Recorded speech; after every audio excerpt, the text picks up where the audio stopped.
শেরপুরের ঝিনাই গতিতে তুচ্ছ ঘটনাকে কেন্দ্র করে সংঘটিত সহিংসতা এবং জামায়াত ইসলামীর নেতা মাওলানা রেজাউল করিমের নৃশংস হত্যাকাণ্ডে গভীর উদ্বেগ প্রকাশ করেছেন ইসলামী আন্দোলন বাংলাদেশের আমির মুফতি সৈয়দ মোহাম্মদ রেজাউল করিম। বৃহস্পতিবার গণমাধ্যমে পাঠানো এক বিবৃতিতে তিনি এই নৃশংসতার তীব্র নিন্দা জানান এবং হত্যাকাণ্ডের সুষ্ঠু তদন্ত দাবি করেন। বিবৃতিতে পীর সাহেব চরমনাই বলেছেন, শেরপুরের ঝিনাই গতিতে চেয়ারে বসার মতো তুচ্ছ বিষয়কে কেন্দ্র করে যে ধরনের সহিংসতা ঘটেছে এবং বাংলাদেশ জামায়াত ইসলামীর একজন নেতাকে যে নৃশংসভাবে হত্যা করা হয়েছে তা উদ্বেগজনক।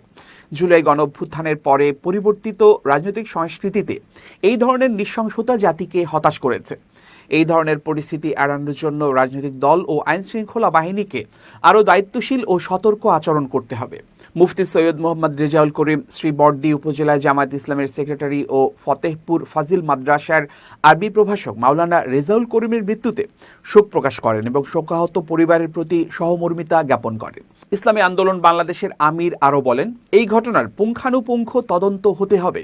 সহিংসতা তৈরি ও সহিংসতার জন্য যারা দায়ী তাদের বিরুদ্ধে ব্যবস্থা নিতে হবে।